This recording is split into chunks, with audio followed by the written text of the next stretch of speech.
Welcome back to another episode of the Dark Matter. I'm your boy Pyrex, Cypher. Hey Rue, what up, though? We got DX the dog. We got DX Dog in the house, and we got what we gonna call it? Political Ant. It's your boy Political Ant. I missed you guys last week. Yeah. Good to be back. He ducked us last week. Hey, good to be back, though. What was the other? Oh, Conspiracy Ant. We might be changing this. Conspiracy. Coming up with all these goddamn conspiracies. Conspiracy political ant. I like The like that. yeah. Conspiracy political ant. That sounds fucking good. You know? Yeah, which one you like better? I like them both. Yeah. Say it together. Yeah, I like the political ant, but the conspiracy ant is growing on me. Cause he be coming up with them motherfuckers. Oh, I have a lot of them, my brother. Yeah, we definitely gonna get into one in a minute. Yeah, so today has been a quite exciting day. But before we get into, I hope everybody had a good weekend. Hope you had a great weekend. Our weekend is going great, man. Couldn't be better. But before we get into that, let's get into some Shederu Sanders. So Shederu made his debut this week, Yeah. and I think he did quite well. He's very impressive. Well, hey, he stole the show. You know what I'm saying? He stole the show and he gave the people what they wanted. You know, his dad said, you know, you gonna learn. Before he went out on the field, he promised his dad that he was going to do very good. He gave himself a C, but in every play, he said, Super Bowl throw. Everything got to be a Super Bowl throw. Well, I think I think he did what we all knew he could do. Yeah, and he played ball. He balled out. He balled out, man. He balled out something serious. He got off, man. He looked it so good. He looked it so sharp. Like he said, the game speed, it was there. He said the game wasn't really that fast to him. You know, he said he was more excited to play the game, just to be in the NFL doing what he do. He was firing on all cylinders. You know, what you think, Pete? Well, you said ball was ball. I mean, like, we all seen him play at Jackson State. We all seen him play in Colorado. I mean, if you're not a hater, you know the guy can fucking play, man. Yeah. Now, does college football your skills, does it always translate over to the NFL? No. Of course it don't. But like we talked about before, if you that good in college, you deserve a real shot at an NFL job. And by those bastards colluding and not giving him a good shot at landing a starting job, he still might not get a starting job. He still might not get a fair chance because you still got 3 or 4 other quarterbacks on that roster that has to get a fair chance at starting. I doubt if Shederu even play next week. And if he do play next week, it's going to be late in the fourth quarter with a bunch of fucking bums. No, I'm going to take that back. I'm sorry. I don't mean to call y'all no bums, bro. But he going, a bunch of players that ain't been coached up in the NFL yet. Yeah. You know what I mean? Because none of those guys are bums. Because if they put us out there, they'll crack our ass up. You know what I'm saying? So those guys can play. But there's an elite level of players out there, and those guys are not proven to be on the elite level. So putting Shederu out there, I think in the fourth quarter with unproven guys, it's going to be a crime. There's going to be a crime next week if he even plays. Yeah. So I think the NFL, you're busted. You got busted. Y'all racist as hell. Cover blows. Yeah, and the only reason I think you drafted him is because you seen it blowing up on. They seen it blowing up on social media that it was unfair, and it was going to be, the cancel culture was out there. Yeah, the cancel culture was getting pissed. And it was like, if Shederu don't get drafted, there's going to be some protesting going on. Yeah. And the NFL jumped in front of that shit and conned Cleveland into drafting Shederu because they had already drafted a quarterback. Yeah. So why would they go back and draft Shederu in the 5th round? It doesn't make sense. Yeah. So now they're in the pickle right now. So now we know he's better than every quarterback that got picked in the draft this year. Yeah. I mean, Cam Ward looked good. Dark. He looked good. What's the kid from New York? The Giants. The kid from the Giants. Russell Wilson might not be starting. That motherfucker from the Giants looked good, man. Yeah, he looked good. So Russell Wilson got a fight on his hand, but But Shedeur, we know he should be getting ready to start for some organization. That shit is unfair. It's horrible how these rich bastards colluded against a little kid like that. Yeah. You know. So go ahead, Ant. What you trying to say, man? I hear some bullshit coming. Okay. First of all, Shedeur Sanders fans, chill the fuck out. Oh my God. Chill the fuck out. Because y'all still with this narrative that they colluded against this man. And then it's a dumb narrative because the first pick was a black man. But you know what? I don't even know what Cam Ward deserved to do this shit. Cam Ward played a great first preseason game. Just as good as Shedeur. It wasn't just as good. Nobody went on and said, "Oh, Cam did this. Cam is the best." And no, Shedeur was not the best one out the rookies. No, he was not. Matter of fact, he gave himself a C+. So, and I agree with that grade. So, I mean, he know he wasn't the best. But his fans, we get it, y'all fans of him. But that's be real though, man. I mean, Cam Ward playing a great. He looked like he should have been drafted number 1 as well. No. I'm saying Shedeur showed more intangibles than any other quarterback that was out there. And that intangibles. Like when the play broke down, Shedeur was able to escape the pocket and find receivers downfield. That's elite. That's elite level quarterbacking. Only a few quarterbacks can do it. Cam Ward did that too. No, he didn't. I'm not going to say. I'm not saying he. I watched this game with one thing about Cam, he got better as the drives went on. I agree. That's what that's I agree. I'm not saying. And I agree that. Calm down, motherfucker, before you have a stroke over there. I agree that Shedeur Sanders did too. But the fans, y'all need to chill out. Just chill out. All this, they not treating them fair. Here's the thing. It would have made more sense if they put a white man over him. They did not. So do you think? It's just another black kid over him, and y'all just said, "Fuck this motherfucker." So do you think him and Cam Ward was? Do you say they was around equal? They looked kind of maybe equal to one another.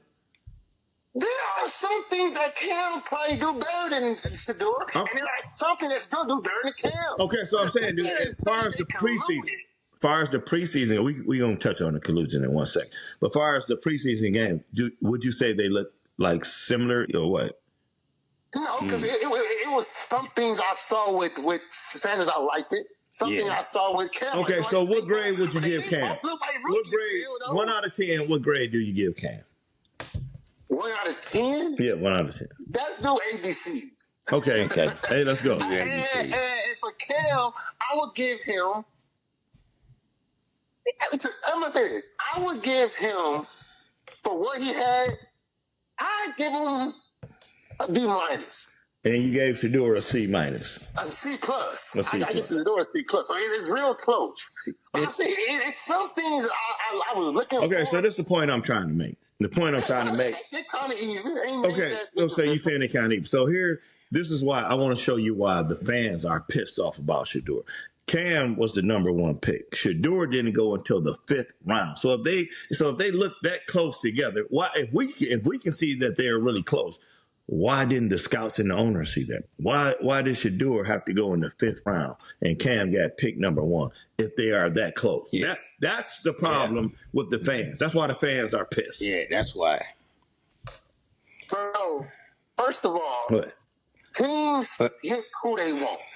Now, and a lot of time on the teams, both of y'all know this, they don't always pick on talent alone. You gotta have what they have a certain type of player. What is there not to like? Y'all done pick murderers, you picked rapists, you picked people that ran people down like dogs and kept going. You picked all these motherfuckers number 1. Right. So what could it be about Shedeur that you don't you don't like? Why do it have to be something? It's just that the Titans, they wanted Cam Ward. They didn't want Shedeur Sanders. No, we good. We good with that. That's good. Let's move. Let's take that off the table. They picked him. Okay, so what about the other 30 goddamn The Steelers wanted experience. So they wanted They wanted my man A-Rock. They wanted experience. Okay, what about the the Steelers wanted somebody else. What about New Orleans? What about New Orleans? Okay, look, the Saints. What about Dallas? Yeah, the Saints ran terribly over. What about the Rams? And I'm naming teams with aging quarterbacks because you don't have to start Shederu. He can sit on the bench for a year or two. The problem is no one picked him. This is the problem. But see, the Rams was not in the market for a quarterback this year. So that's kind of why they didn't. They wanted to focus on other positions because they wanted. I mean, but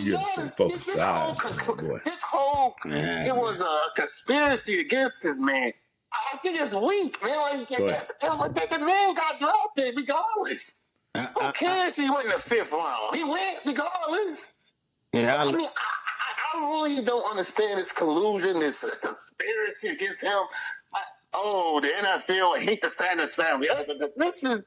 So to me, it's a storyline. It's good. Look at the media. It's really an easy call. It's really an easy call to see that there's collusion there. There's nowhere in the history of the NFL quarterback where a projected quarterback to go in the 1st round never went until the 5th round. This is unheard of. Even Mel Kiper Jr. said this is bullshit. Yeah.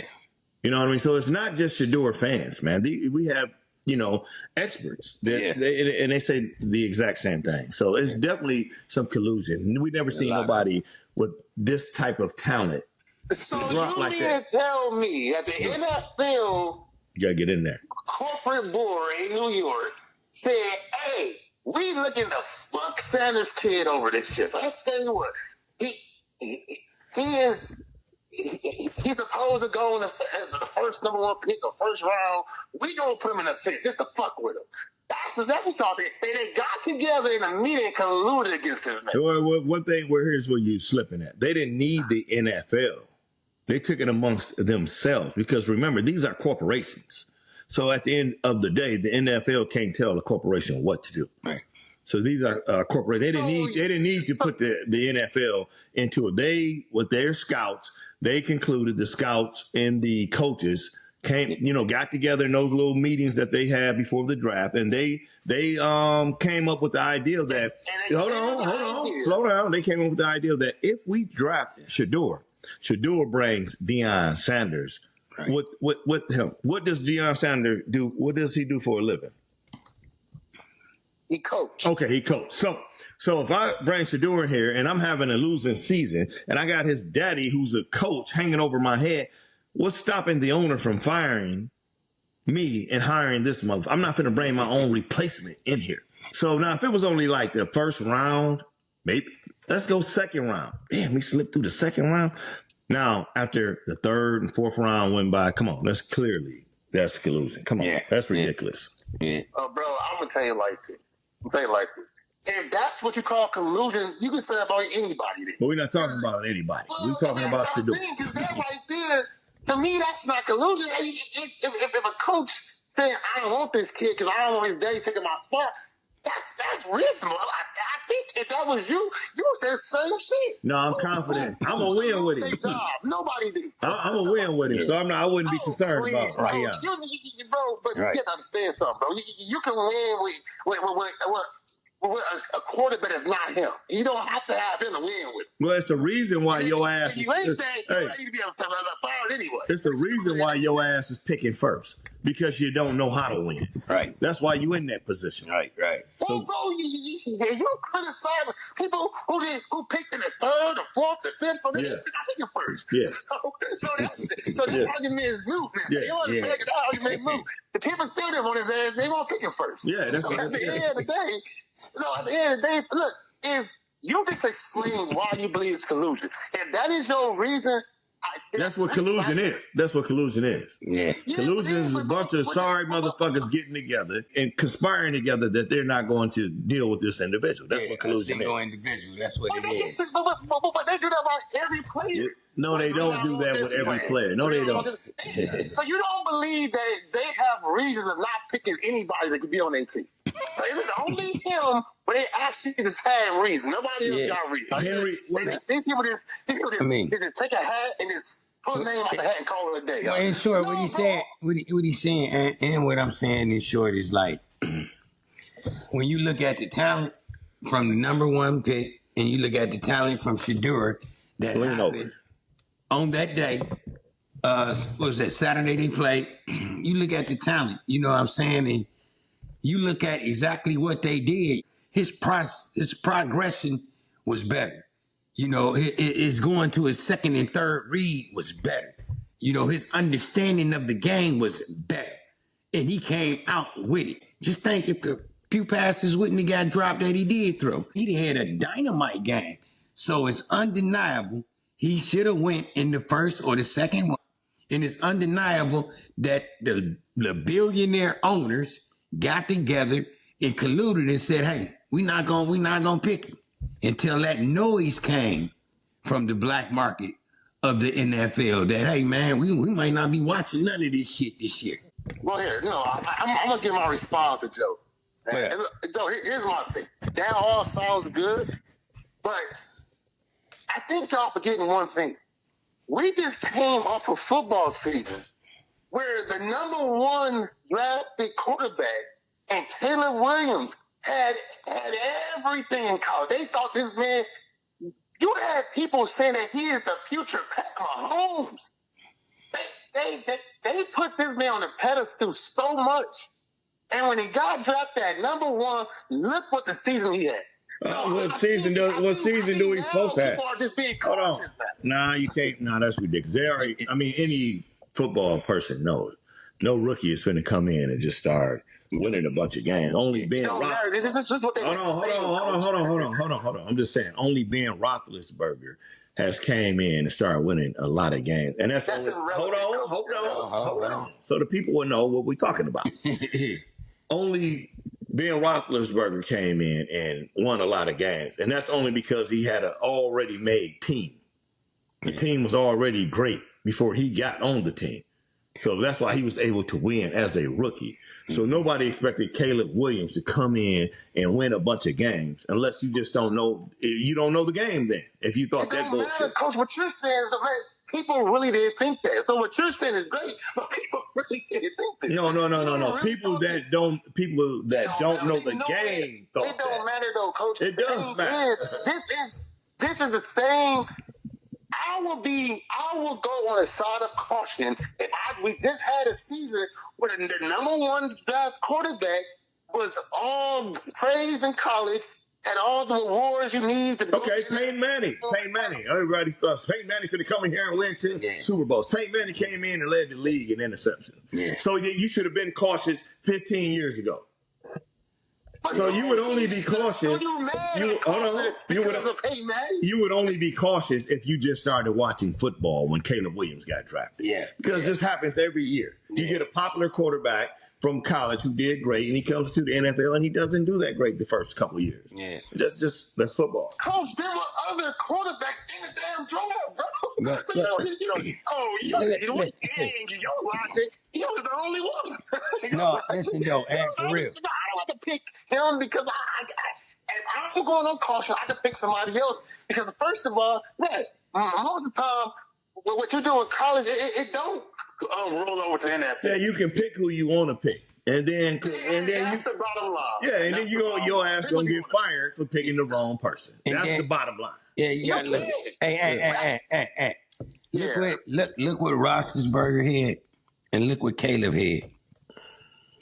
What type of good lineman he had? What type of good skill players he had? Who was it? Yeah. Look what type of talent Caleb had around him compared to Roethlisberger. Roethlisberger had some dogs. He had Antonio Brown. He had who was the crackback king? Oh, Hines Ward. Yeah, the defense. And the defense was solid. Only thing Roethlisberger was none of that, man. Well, here it is. So Caleb actually had a good season for a rookie. Yeah. Didn't they beat the Lions? Yeah. Almost. No. Because his coach mishandled the end of the game, the timing. Well, they still won the Lions, but yeah. So they damn near beat the Lions. You know what I mean? Well, they didn't. So that's not. They did Yeah, not. but just for him coming down for the game to come down to the fourth quarter and the coach to make a mistake for him to lose the game against a rookie. So he had a good season. Well, I agree with that, and that's why I disagree with Joe. He had a good season. I disagree with Joe just said because first of all, Caleb had a good. The Bears' defense was one of the top in the league last year. They had a great defense. So I don't know why you're sleeping on that. And their defense still good. Okay. If they was that, what did they do before? What did the Bears do before they got Caleb Williams? Let's see how good this defense was. Did they go to the playoffs? No, but okay, so they wasn't. So they didn't have a good team, though. The team did not lose because their defense was bad. The team did not lose because Caleb was ass. But here's the thing, though. Here's the thing.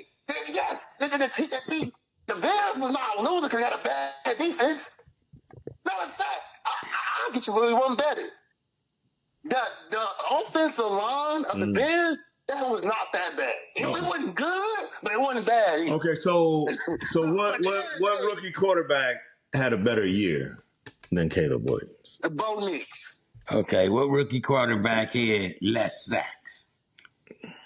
No, I know. Caleb had the most sacks. Hold on. So let me get this shit on record right now because this is going to be great. So are you going on record? And are you saying that Bo Nix is going to have a better career than Caleb Williams? Nope. No, I didn't think you would. No, okay, so yeah, I didn't think you would. No, I'm not. Ooh, I wish you would have took that one. I'm not a Caleb hater. I'm just trying to say. You sound like a Caleb hater. I'm a Caleb hater. I hate on him, but he's good though. I'm a hate on him because he's in our division. I don't want him to win because he's in our division, so I don't want him to win either. But that motherfucker's nice. Now, he's nice. I wish the best for Caleb. Yeah. But see, the thing about Caleb is, Caleb, when I saw him all last year, I don't think Ben Johnson can help that. I really don't. I don't think he can. Because to me, it wasn't about plays with him. I don't believe Ben Johnson. I mean, Ben Johnson, if you give him a good play, all that nonsense, all that trick shit he was doing last year, that's cute. But at the end of the day, to me, a good play caller was not the issue. Was what was wrong with Caleb Williams. This is going to be Caleb Williams' rookie season. Ben Johnson's going to break him all the way back down to a rookie. And he's gonna bring him along slowly. He's going to make sure he knows his checks. He's going to make sure he can order things. He's going to make sure he knows where the blitz is coming from, that sort of thing. So he's going to break Caleb Williams all the way back down. Remember, I don't know why y'all keep talking about this guy like it's his third year in the league. That's what's got me going with you guys. Just talking about him. Y'all talk as if he's been in the league for a minute. That was his first year. Yeah. I mean, I don't know what y'all expected. That's crazy. And so he had a good year for a rookie. He had a good year. He just had the most sacks, man, under that line he was talking I don't know about a good year. Let's say he had a rookie year. No, he had a good year. For a rookie to throw the ball all around the lot like that. Yeah. And almost beat the Lions. The Lions was top 3 team in the NFL. And he really beat the Lions in that game. I mean, he beat them. I'm talking about he was throwing the ball downfield, throwing touchdowns and shit. So for a rookie to deal with the Detroit Lions like that, I mean, well, they did get whipped by the kid from Washington also. Yeah, another rookie. So, so maybe Detroit got problems with rookies. So, we don't want to get started on Detroit. But Caleb Williams had a great season. I think you putting so much weight on that game. But I want to tell you like this, bro. Look, I like Caleb Williams. I do. Matter of fact, I have never been a Caleb hater. Okay. We ain't supposed to be talking about Caleb Williams. Back to Shederu. Back to Shederu. You think he's slick? My opinion on Shederu is he's going to be a great quarterback as he get on. Right now, I think his fans need to chill the fuck out. Ain't nobody against this dude. Tell him to use this that y'all playing against him. Use it for motivation. There you go. Use it for motivation and be the best quarterback he can be. Yeah, Shederu. Y'all can just chill with that. Shederu, they hated on the man. They concluded against him.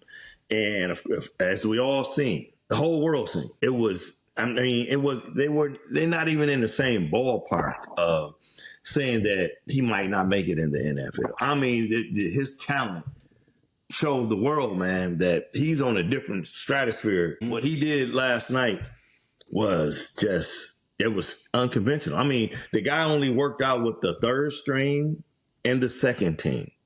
He never got any real reps. If that's not collusion, I don't know what the fuck it is. How can he not get any reps with the number one offense? But I expect you to go out here and start in an NFL game against NFL players. You're going to start, but you're not getting no reps with our number ones. Yeah. That's fucking unheard of. Yeah. That's no. Hold on. That's unheard of. It's never happened before, and it will never happen again. You know what I mean? I know how bad the kid wants to play, and I know that's eating Dion up. It got to be eating Dion up alive because he played in the NFL, and he's one of the best players to ever play in the NFL. And I know nobody Special player. Yeah, nobody. You've never seen this before. This is the ultimate, like, fuck you, the ultimate middle finger to the Sanders family. Oh, okay. Oh. No. This is beyond embarrassing. I'm going to stick you with the. Hold on. I'm going to stick you with the third team and the fourth team and the second team. I'm gonna say it one more time. You're not getting any reps with my first team, but your ass gonna go out here and start the game, and you're gonna play well into the third quarter. Mm-hmm. Man, that's suicide. Yeah, that's fucking suicide. Coach, that wasn't that's suicide. Listen to me. Listen to me. Listen to me. It was the original plan. I watched this shit every single day. They knew those guys were hurt almost 2 weeks ago. Yeah, 2 weeks ago. No conspiracies now for you. That's not a conspiracy. A conspiracy is some shit when they do it behind your back. They did this shit in front of your face. Yeah. Right? So the whole world can see. I watch it every single day. They knew he was starting like damn near 2 weeks ago. Those guys been hurt. That's beyond.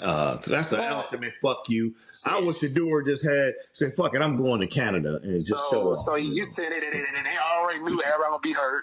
Okay, this sounds conspiracy. No, I said it don't sound like something that's here. Let me take your conspiracy away. Then I said they knew Pickett and Gabriel was hurt almost 2 weeks ago. So they didn't get any reps the last week with the ones. So you knew they wasn't going to play. They started trying to get Huntley back because they knew those two guys wasn't going to play, and they knew they couldn't play Joe Flacco. So they had to sign Huntley. So you've been trying to sign Huntley for almost a week, and Shederu still did not get any reps with the ones. But you're signing a guy off the street to play in the preseason game. So why isn't he playing with your ones? Yeah. Don't you want your organization to look good that night? Give them something to root for, because they ain't had nothing since LeBron James and Jesse Owens. Them was the only two they had to root for. We are talking about the Browns still, right? Yeah, we're talking about the Browns. The Browns are a terrible wrong organization. That's just how they are, period. I mean, but see... I can't even name a good quarterback that came from the Browns. Bernie Kosar. But see, here's the thing. Bernie Kosar. Here's the thing. So you can't solely just blame it on the Browns because all the other teams passed on Shederu. Yeah. You know, every team passed up. This is unheard of for a first round talent not to get picked until the fifth round, right? Why did the Browns pick him and they don't need him? That's how you know it's collusion. So the NFL called one of their friends in the front office, the Browns GM, and asked them, can you please pick Shederu? Because these fans are about to be all over our ass. I got to get one of these teams to pick him. Remember, we are dealing with billion-dollar corporations. Yeah. So the NFL cannot force them to pick him. So they had to call somebody they was cool with. Yeah. So he called that Browns GM like, man, please do me a favor and pick this motherfucker. Yeah. And he picked him. But remember, the Browns had already picked a quarterback. Yeah. In the third round. Plus they got Deshaun Watson. Plus they got Joe Flacco. Now they got Gabriel. Yeah. Okay? And they could have easily went and got Huntley back again if they wanted him with who they just signed. Yeah. So clearly there's collusion here because the Browns don't need Shederu. I heard, now I don't know how true this is, but I was looking at one of the ESPN shows, and they told us that the rookie, You said what? I said, nah, I got to get serious. Go ahead. Yeah, I mean, Fucking with you. if you don't believe it, then don't believe it. I'm Now, just go telling say you what you got to say, man. What I heard was on the ESPN show that if the Browns didn't pick up Shedeur that round, that the Rams had him, and then they were gonna pick him up. In the fifth round. In the fifth round. Sixth round. Yes. Yeah. If the ones didn't get him, the Rams was about to get him. Yeah, that sounds like a crock of bullshit. So at the end of the day, bro, I mean, it's whatever you believe. I get that. But No. It's what they showed you. Go ahead. What they showed you. They showed you, bro. Okay. Yeah. After the second round, he was a steal. Nobody wants to steal. You know what I mean? No, because everybody have when these commission when these the managers, they go out here in these draft, they have a list of people they want in these rounds already. So if Shedeur is not on that list, if he's there, it may say, well, Shedor's still there, but they still try to get the person they originally wanted. So it's like, it's not, I mean, it's kind of hard to say you conspired against them when how the draft works is these teams want certain people. Well, it's clear. It's clear, man. You know what I mean? Okay, it's clear. Right. Nobody with that. Now, if he had got out there, you know, what he did last night, his performance last night, had he got out there and only did like half of that, then I can roll with what you're saying. But if you're going to tell me all those so-called scouts didn't recognize that he was that good and what he did last night, all the motherfuckers need to be fired. Now, like I said, if he wasn't, you know, if he had missed maybe three or four of those passes, yeah, I could have been like, damn, the scouts was right. He just a project. He could be good, but somebody really gonna have to work with him. Yeah. Man, that motherfucker looked like a future Hall of Famer last night. If he got a real coordinator behind him. You don't come into the league, and what he did last night, no NFL coach coached him up to do that shit.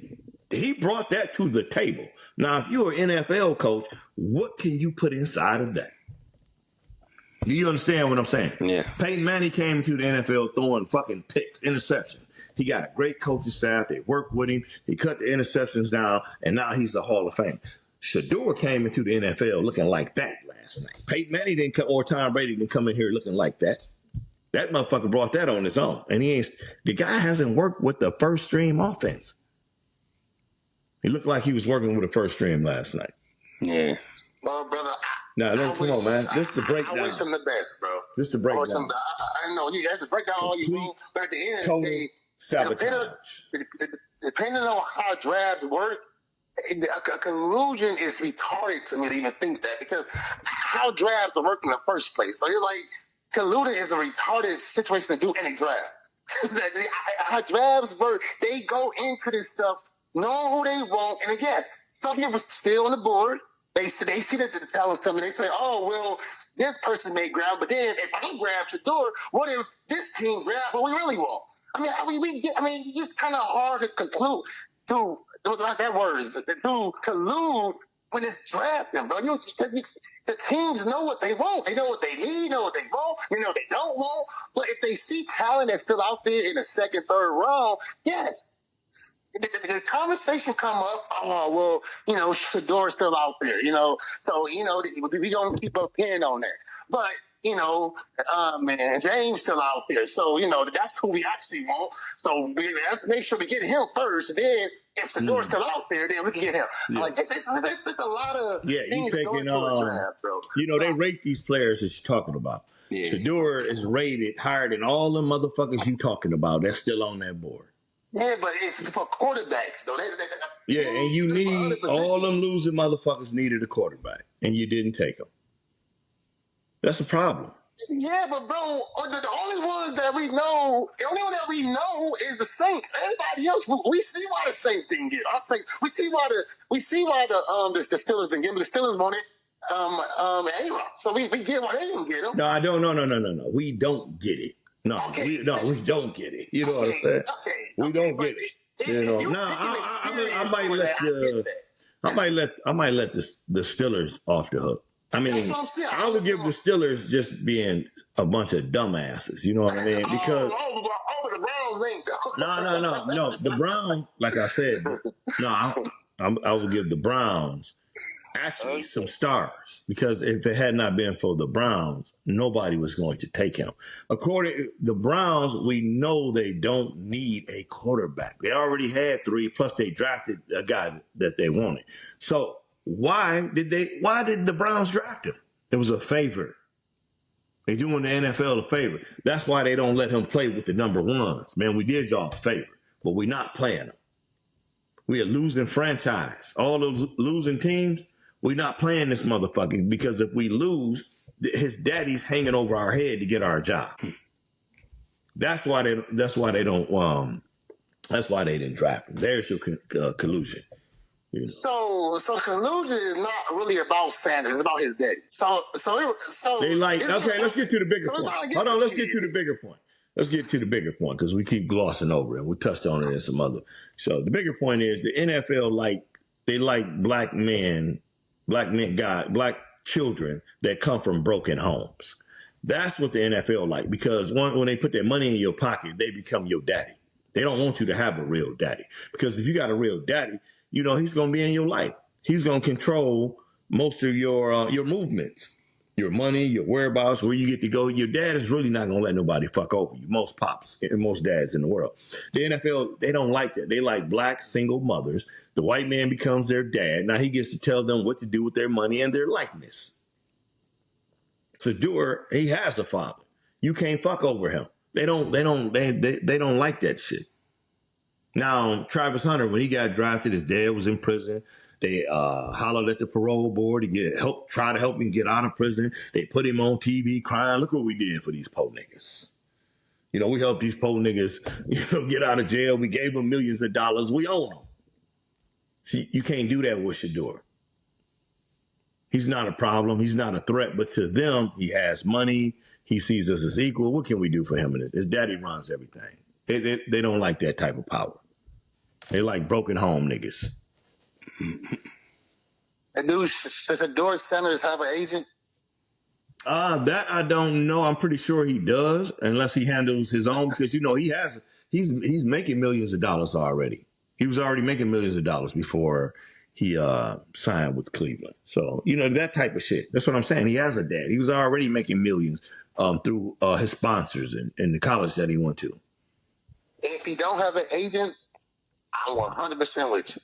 But if he do, the whole argument goes away. Nah, see, the problem... I'm pretty sure the agent is white. Yeah, that don't make sense what you're saying, but... because... Where does that make sense? You make it seem like his dad, his finances, this, that, then the third. So what? His agent's still there too. And I think his agent tell him, because the agent is more, they qualify. Listen, brother, listen. You forget Shederu just came out of college. So if he has an agent, his dad would have got the agent for him. Okay. Yeah, he's just a kid, bro. But he have an agent. I'm pretty sure he do. I'm pretty sure his daddy got an agent. They probably got the same agent. I don't know what that got to do. He do have an agent, though. Yeah, he should. Yeah. Unless some guys went to school for that shit and, they become their own agents. Or they're Lamar Jackson. His mother is his agent. Some people got family members that know how to do that. Tennessee Titans quarterback. He was his own agent. Steve McNair. I believe Steve McNair was his own agent. There's a couple of players that do their own thing. Yeah. So that's a moot point. So I wish the brother the best. I do. Yeah, well, like I said, I don't think he's going to play anymore. He might play. I don't think they're going to play him in this next game, but he might play in that third game, and it's just going to be all backups. But I highly doubt. Now, if they play him in the second game and he get to go with the one, I would be shocked. Now, if those players are hurt, Flacco and not Flacco, but what's his name? Gabriel and Pickett. Yeah. If they still hurt come next week, then they might get forced to put him in with the ones. Other than that, he won't be playing. And the ones won't be getting no practice. Who? The ones won't be getting no practice. So, with that said, you done killed my joking mood. But yeah, so shout out to Shederu. He played his ass off. Look awesome, man. Awesome with no training. Because that's what I'm going to say. No fucking training. That's ridiculous. You send that young guy out there to play in an NFL game that he never gets to play with the one. That's suicide, man. They wanted him to fail so bad. You know how Richardson looked for the Colts? How he couldn't call his check and set the offense, and he ended up getting his damn head knocked off. That's what they was hoping happened to Shederu. Yeah. You know, but clearly he's smarter than that. You know what I'm saying? No knock against Richardson. Clearly Shederu is just he's on another level, man. Hopefully he get the coaching that he needs to have a successful career in the NFL, because if he gets a good coach who believes in him, he's going to be one of the good ones. Do you like his offensive coordinator? He did it. He called the hell of a game for his preseason game. I don't know if he expected him to complete all them damn passes, but anything he threw to him, he was completing it. So shit. I don't like the arrangement at all. But go ahead, Nick. No, that's what I'm saying. He asked, about the offensive coordinator. You know what I'm saying? Yeah. Yeah, I just don't like the throw at him. You know what I'm saying? He passed it. Yeah, I don't like the arrangement. I think it's a suicide mission. He set up for failure. Even though he passed that test, he still set up for. Anytime you don't play with the number ones, and you put me out here in the game, I don't know what you're trying to prove. You know what I mean? Yeah. That's crazy. You know, so I just don't like the arrangements. But at the same time, the Browns picked him, and then on the flip side, the Browns picked the quarterback that they don't need or want. So what do we do with that? Mm-hmm.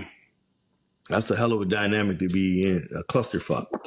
I wonder is Peyton Manning, Arch gonna have that problem. You know, if that happened to Arch, then I'll say okay, then it's okay that it happened to Shederu. But we'll see if it happened to him. Yeah, man. That's a good point, Joe. See what happens now. I know he's the top guy for the next year. So. Yeah, black people got to just stop pretending. You know what I mean? Now, if you're in that situation, like the Sanders family, they can't come out and call it what it is. Yeah. They need other people to say it. Mm-hmm. Now, because that's what they want. They want him to say some shit like that so bad. Now we can blackball your black ass. Yeah. Now, you know. But so black people, when you're in that position, you really are not allowed to say things like that. Perfect. I will give you a perfect example. Colin Kaepernick. Yeah. I love that brother. If you try to speak out against these people, they got too much money. They can just shoo you away. You know. Mm-hmm. They picked the wrong kid, though. You know, they did turn quite a few people against Shederu, same way they did Bronny.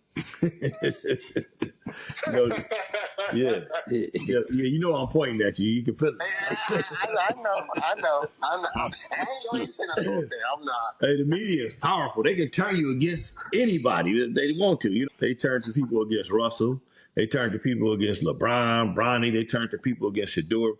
But Shederu and Bronny got that. They got that fan club. That fan club that's a part of the cancel culture. Yeah, man, they make some noise. They're not more powerful than the media, but they could be. They will be heard. Yeah, you know that's powerful. So, shout out to all those fans that keep those guys going, keep their name alive, and you know making sure that those type of players get a fair shot. Yeah. Yeah, you know, that's all they asking for is a fair shot.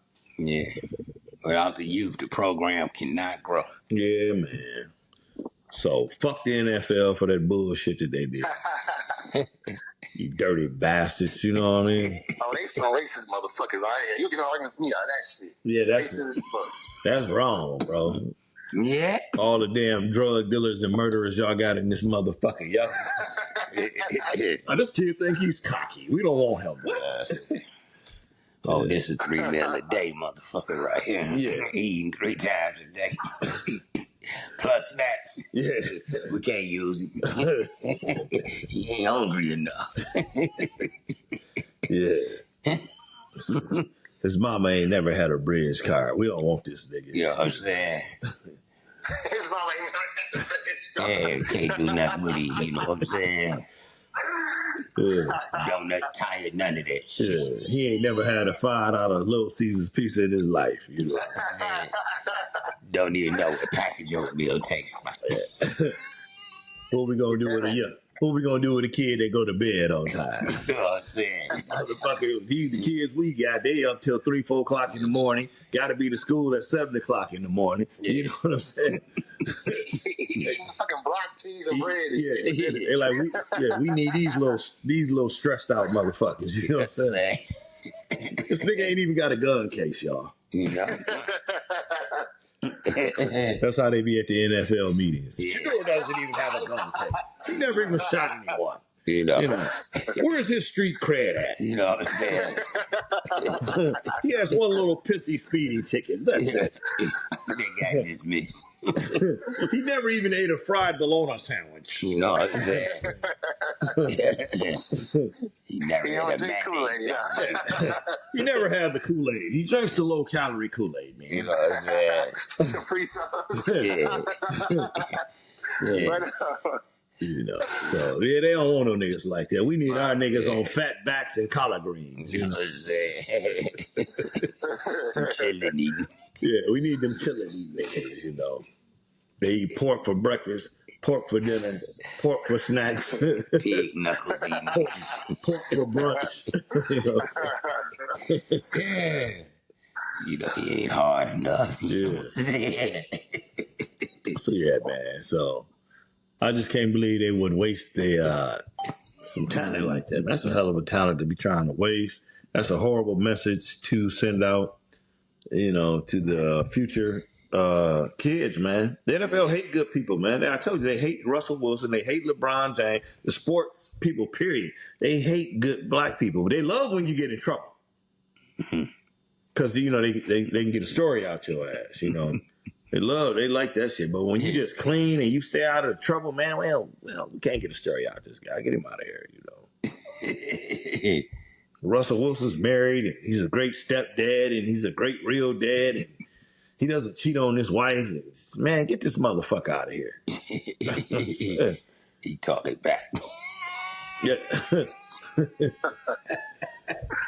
The fuck like it's one of the rebellious niggas. Yeah. No. Oh shit. Back to you, Bob. Oh my god. So, moving on from the Shederu Sanders sweepstakes, we got Charleston White. Yeah. Who's always stirring up some type of controversy. Charleston White, your boy. Oh yeah. So I'm gonna play a small clip of what he was saying, and then we'll go into it a little bit. So y'all tell me what y'all think. What good do you see in black people? How you can't hate a nigga that'll kill his brother? How you can't hate a nigga that'll disrespect his mama but honor his hood? How can you not hate a nigga that love the dead but nigga disrespect everything living in his life? I hate these people, homie. Okay, see, I'm gonna stop his ass right there. He was doing good until he said, "I hate these people." I thought you was gonna let him roll on out to what he was marrying, man. Man, what else he say, man? I hate these people, homie, because they evil. They don't love black people, not these black people. Nigga, I intentionally would have made a baby with a Mexican. Okay, see, you gotta be stopped. You gotta be stopped. You gotta be stopped. Yeah, go dive on them. Hate this man. 7%. I hate black people. I hate black people. I hate my gums because they black. Hate people. Black piano keys. You know what I'm saying? Black piano keys. Black dogs. You know what I'm saying? The night. I break every mirror in my house is broken. I can't even look at my goddamn self. You know what I'm saying? I hate going to sleep because it's black.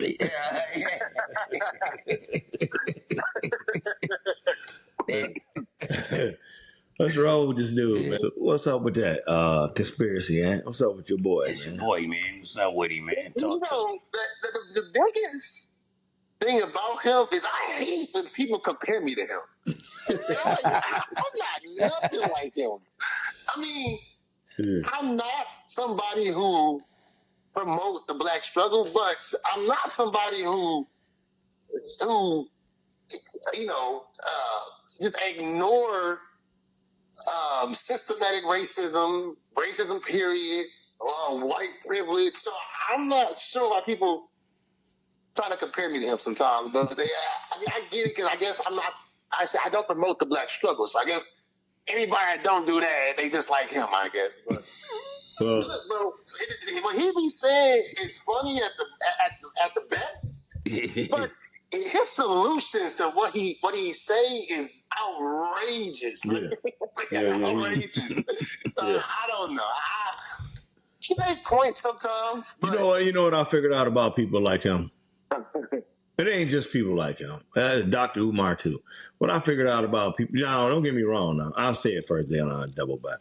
But what I figured out about people like them that talk about black people so much, so bad like that, or they over talk about white people, which I do sometimes. But I don't fall in their category. Them Charleston White, like when people talk like that, they wanna be white. They hate black people so much that they hate the fucking skin they in. You know what I'm saying? They want to be white so bad. You know what I'm saying? It just kills them. Yeah. I can understand not liking gang members that kill each other, black people that commit crimes. I can understand it because I don't like niggas like that either. Yeah. But when them niggas, I hate niggas. Yeah, that's I go have a baby by a mulatto or something just so I don't have to look at another nigga. I will buy dick smart. You know, when they get to saying shit like that, I'm telling you, they want to be white, man. They hate looking at their arms and their faces. They hate that shit, man. No. I peep that, man. Because I bet you, because I knew a black guy like that. I ain't going to even say his name. He always talk about white people like a dog. I mean, he don't be talking about the systemic racism and the things like that. He just be talking about like white people, like regular white people all the time. I hate them. They do this. They do that. They do this. They do that. They do that. He ain't talking about the government and things like that. But every time a commercial came on or a movie or something like that and they had a white song, that motherfucker knew every word to the song. How the fuck you know every white song, but you hate white people? And I figured out, you motherfuckers want to be white. That's why Charleston White keep doing. That's why he hate niggas so much. Because he want to be white. You know what I'm saying? Not saying he's not right about some of the things that he says. You know what I mean? But the over the top thing that, I wouldn't even make a black baby. You know what I'm saying? I thought you were going to raise your own baby to not do things like that. Yeah, right. Yeah, fuck all that. I don't even want to see one of them little nigglets.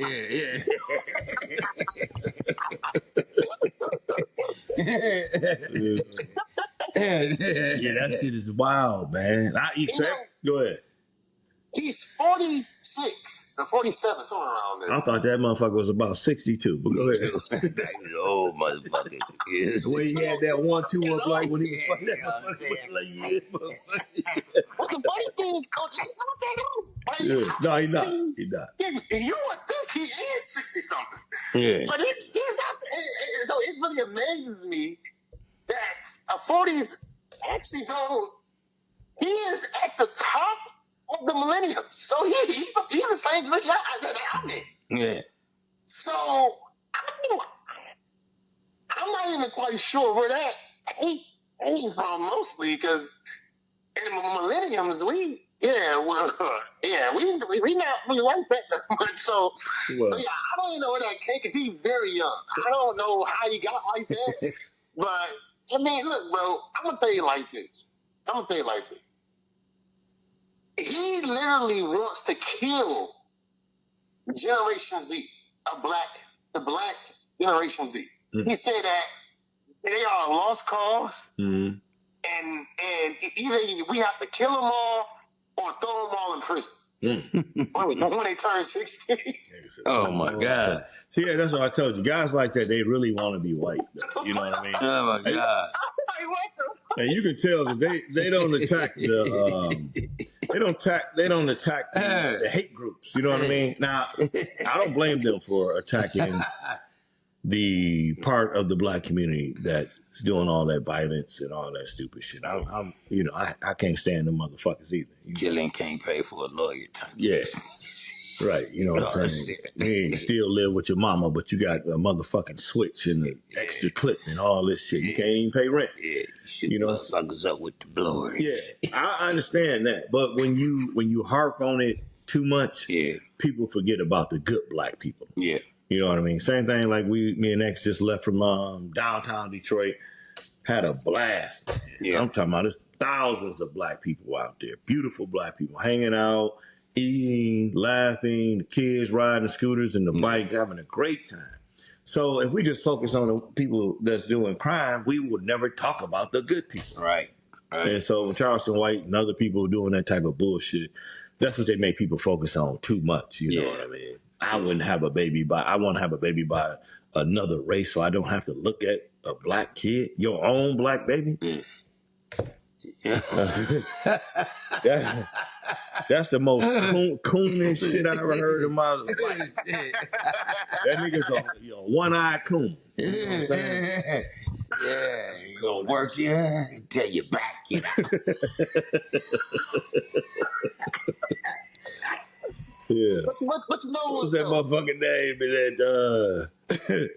What was that motherfucking name? Samuel Jackson in that movie. I can't forget. What's his name? Yeah, what's his name? That motherfucker was hilarious, man. Yeah, but his name was Caleb, wasn't it? No, I think his name was Charleston. No, his name was Caleb. Was it Caleb? Nah, it wasn't Caleb, man. Yeah, I forgot his name. It wasn't Caleb. Okay, I forgot his name. Yeah, but you get to a point, man, where you hate black people so much, you begin to hate yourself. He hates himself. He's just said it. I don't want to have a kid with a black woman. Yeah. I don't want to see another black kid. You know, that's insane. That's self-hatred at a high level. Yeah. But you dress black. You call yourself talking black. You get all your money just about from black people, but you hate black people. Mm-hmm. Yeah. He done lost his dream, lack of self-esteem, and don't know what his color mean. Yeah. Charles said, he's gonna want an all black baby. Although it is one thing I do agree with him on. I knew it. What is that? I knew it. It's not his solution. His solutions are outrageous. We're not killing black babies. That's crazy. But see, the one thing I do agree with him on, though. What's it? It's scary, too, because he's right. His Generation Z, the black, they're wants to, but Generation Z as a whole. Mm-hmm. So there is no morals in that generation. Listen here, little Steven. That's his name, Steven. Steven. Yeah, listen here, Steven. Yeah. You and Charles, man. That's y'all new name. Charles, Steven. Steven is his name. Yeah. Steven. I do get this. One thing you gotta weigh it all in. You know what I'm saying? Don't nothing stop killing but jobs. Nah, man, you don't blame. See, here's the thing. This why I don't like that African American shit. You know, I like the title African American. Yeah. But this is why I don't like the culture of African Americans. Because you Negroes, you want to start your history from the time that you got free. You don't want to start your history from the time we were slaves. Y'all just want to start the time, our history period when we were free. Listen up, nigga. Yeah, so now I can just blame Generation Z, and I don't have to tell you where it came from. See, when you cut off that part of your history, you're dead. Yeah, you can't fix them if you don't teach them why they doing the shit in the first place. Mm-hmm. You know, so that's the problem. That's a bigger issue I have with people like Charleston White saying dumb shit like that. Yeah, we need. But the problem about that is like, and because that's the thing. I blame my generation because the parents of Generation Z is the millennium and X as well. So what I'm saying is, I don't even, because I have been around this generation for 8 years, X, you've been around even longer, and Coach even longer. Yeah. I'm trying to get some. That's not the point. I'm trying to Shannon Sharp some of these women, so don't be telling mine. Well, I'm trying to stop. Point I'm trying to make here is that we know by experience. All three of us know by experience. And these children from broken homes. Yeah. And it's like, who's gonna eat? Daddy's gone. Well, we gotta literally, the neighborhood gotta raise these kids because they don't have things. Well, that's right. The mamas they do got, they mess around with other men who they got raising the kids either. They look like they just getting raised by the streets. Yeah, no doubt. They gotta try to pay the rent too. So it's sad. Bro. Exactly. I don't even know how you're gonna fix this generation because like. The parents fucked up. It's an easy fix. It's an easy fix. It's all messed up. The fix is preschool and kindergarten. If you don't catch these kids in preschool and kindergarten, you can't fix the problem. Once that once the kid gets to the 3rd, 4th, 5th grade, and he realizes I don't have a dad, and I don't have a culture. He just gravitates to who's ever around him. yeah. And so what's around him? The streets, no community centers. Like down in Pontiac, Michigan. In Pontiac, Michigan, they don't have no community centers. They started off with 5 or 6. When I was growing up there, we had 5 or 6, maybe even 7. Yeah. And they had 10 football teams, little league football teams, had about 40 basketball teams. Now they don't have anything. Boys and girls clubs. So the kids are swim teams, Hayes Jones. You had the pool thing, the pool tournaments, the ping pong tournaments, all that shit is gone. The boxing. They had the Boys and Girls Club on top of all the community. Yeah. So rest in peace, John Brown. John Brown on the east side. Yes, sir. At the Boys Club. And anytime 2 people got into it, John Brown would whip out the boxing gloves. And you had to box your opponent. Set it out. And then after that, you became best friends. Y'all went back to shooting basketball or wrestling or whatever it was. Pool, ping pong, foosball. Yeah. So there was a place for you to exercise your feelings, your rights. They had the art shows, art exhibits. Yeah. They had the teachers doing the tutoring after school in the community center. So in Pontiac, and I'm pretty sure in a lot of places in Detroit, in Flint, and all around Cali and New York, I'm pretty sure a lot of those places they don't exist, non-existent. So when you take that shit out of the community, what are the kids doing? What are they doing for their extracurricular activities out there? I just watched a video a couple days ago. A couple kids that I know, somebody sent me a video. These kids is running around with fucking switch, extendo clip, waving, going in, 3 o'clock in the morning. I know these kids from Pontiac. Yeah, we don't personally know them. Good kids, though. But, man, if they got hold to a gun and they out there, I mean, what the fuck can you do if you don't have any community centers in your neighborhood? And with that saying, like, we need to get more up-to-date, polished, new ideals, counselors, mayors. Everything that we got in Pontiac, and I'm from Pontiac, that shit need to be overhauled. Y'all don't do shit but blame shit on each other. You know what I'm saying? What about that? What about that? What about this kid? They do. All y'all need to go. Go. Y'all don't got no solutions for nothing. Nothing. Look at everything y'all let go. When y'all even got the money for the grant, why wasn't that shit put back? Y'all destroyed this community of Pontiac, Michigan. And when you do got somebody good, qualified, come with young guys, ideals, y'all here paying the older people that's not enforcing the younger people to get out here and vote. You tripping the ladder. And it's a cycle of bullshit.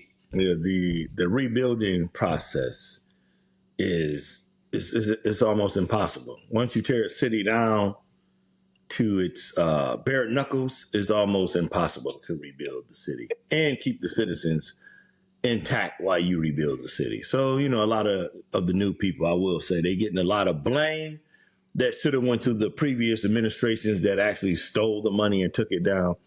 And so I will say that. But overall, it's still fucked up, And so to get back on subject, so when people like Charleston White, Stevens, when they say shit like that, they don't they don't show you the timeline. You have to show the timeline.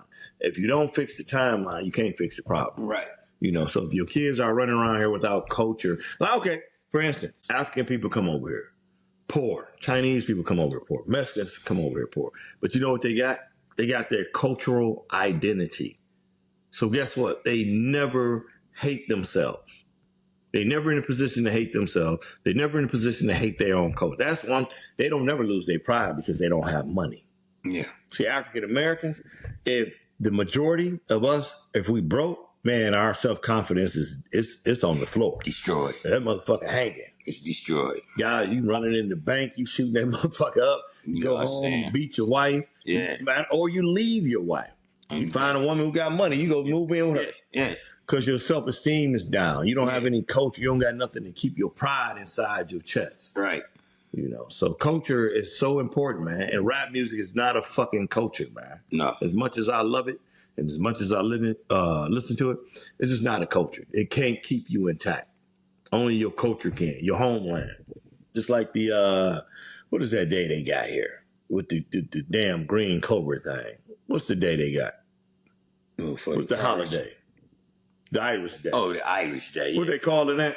Why the fuck you think I know, motherfucker? Four-leaf clover day. What's that day?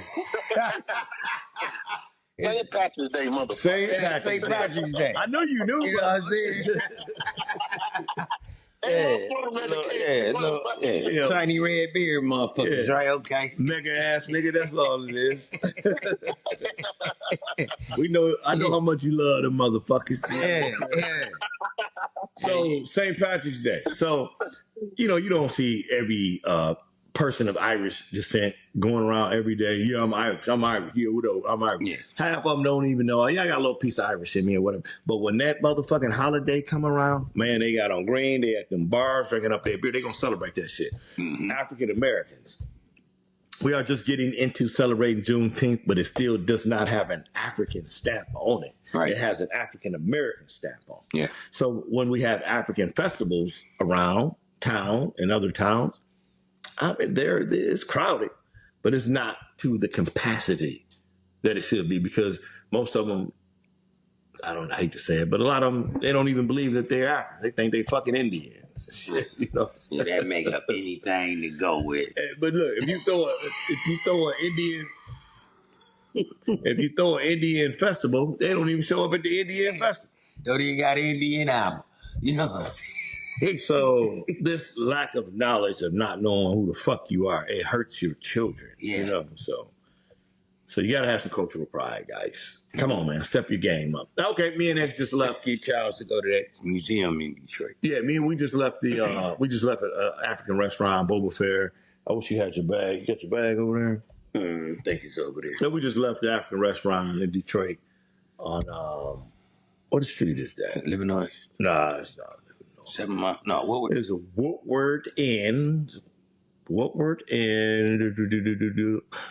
the corner of Woodward and West Grand Boulevard. I think it's called Boba Fair or something like that. So we just left there.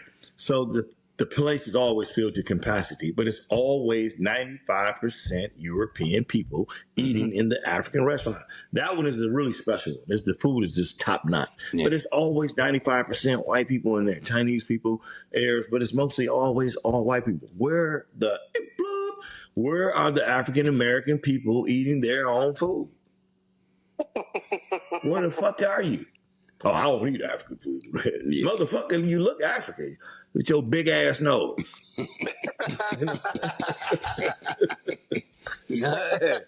Motherfucker walking here looking like midnight, talking about all right Africa. Yeah, you know what I'm saying?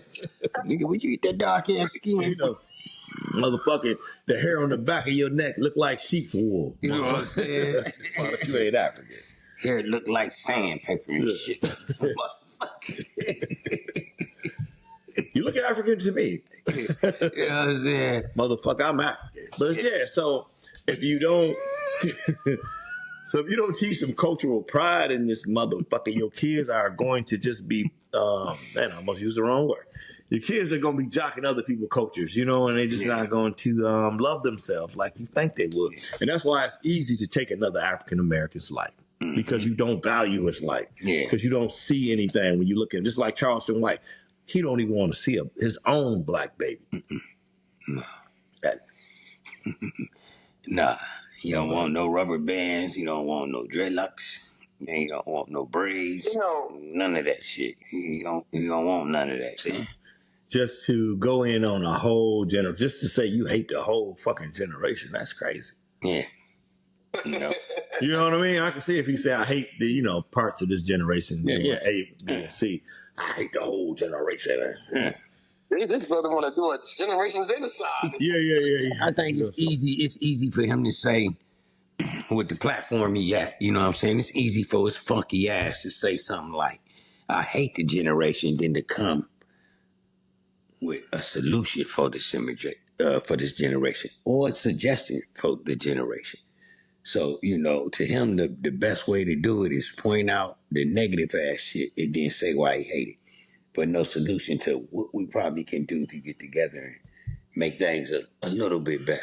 Yeah, You know what I'm saying? we had a special guest, Pat from the Crash Dummies, on here on the episode. And Pat from the Crash Dummies, he was saying that if you want to be popular in this space, because sometimes it's hard to get your YouTube channel up and running. It's hard to get subscribers. By the way, y'all like and subscribe out there. Push subscribe, share it with your homies, subscribe for it.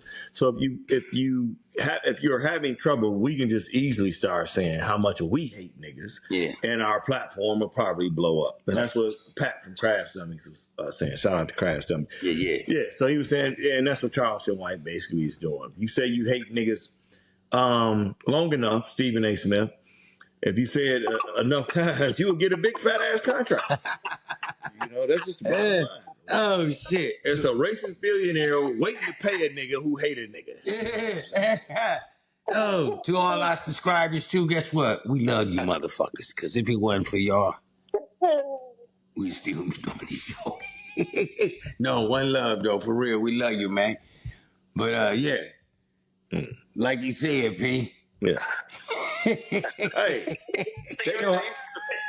he know how he got his money, snitching on niggas. Stephen A. He been ratted on the niggas that smoke weed. Yeah. They get in their little trouble, you rat on them and shit like that. Did he rat on Shannon Sharp? That's why they fired him. Hell yeah. I heard there was some Yeah. backstabbing going on. Yeah. I'm not surprised. I was like, Shannon, why would you go on that show? You really bigger than Stephen A. You just don't know it. You just gotta, idle down and just wait a couple, a minute, because you bigger than him in our community. Yeah. You know what I mean? He just needed to get the right platform on one of those sports shows. Yeah. And he would have overtook Stephen A. But he didn't wait for whatever reason or whatever. And he joined and jumped on that show with him. I was like, no. And then not only he was sharing too much information with him, too personal. So, you can't trust Stephen A., man. If Shannon, y'all sat there and watched this boy snitch on all them brothers all them years, what you think he gonna do to y'all? Yeah. This motherfucker is the racist fucking gatekeeper, boy. This boy is a real gatekeeper. Yeah, that motherfucker will stab you in the back from the front. He'll look at you and I'll reach around your back and gut your motherfucking ass. It's funny you say that about Stephen A. Smith, because Fox just fired people on 2 TV shows that was all black people. 2 TV shows was all black. Oh yeah, no, that had to do with what's the lady name? Joy? Yeah, Joy. That's what I'm saying, but they all both shows the facility and Speak was both all black. Well, here's why. That's kind of weird. No, this is why they fired all of them. 'Cause Joy, allegedly or whatever, was sleeping with the director and Acho. You know Acho? Yeah. So they had this sex scandal thing going on, and plus they were allegedly harassing the workers that makeup artists and all them type of people in there. So the guy who produces those shows was caught up in the sex scandal with her.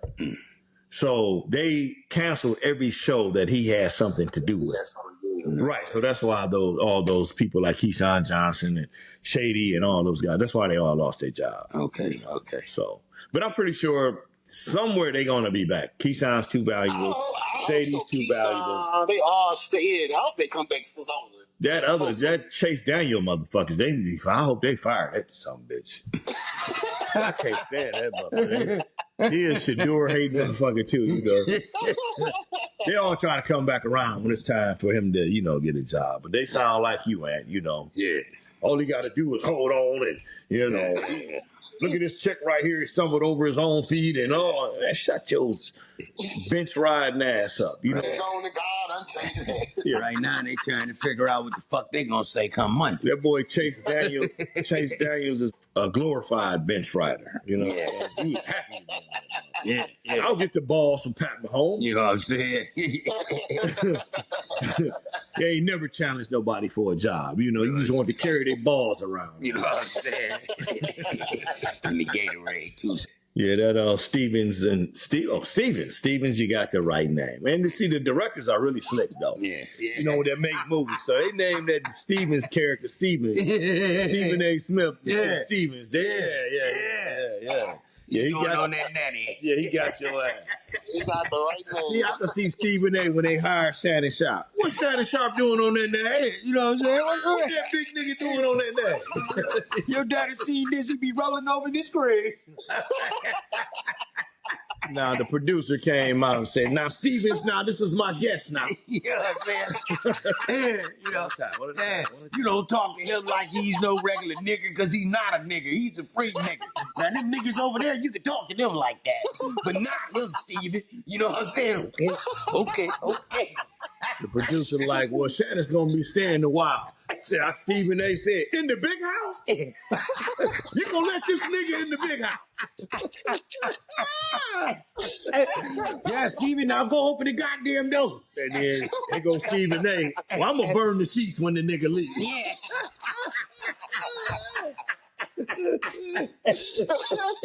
Man.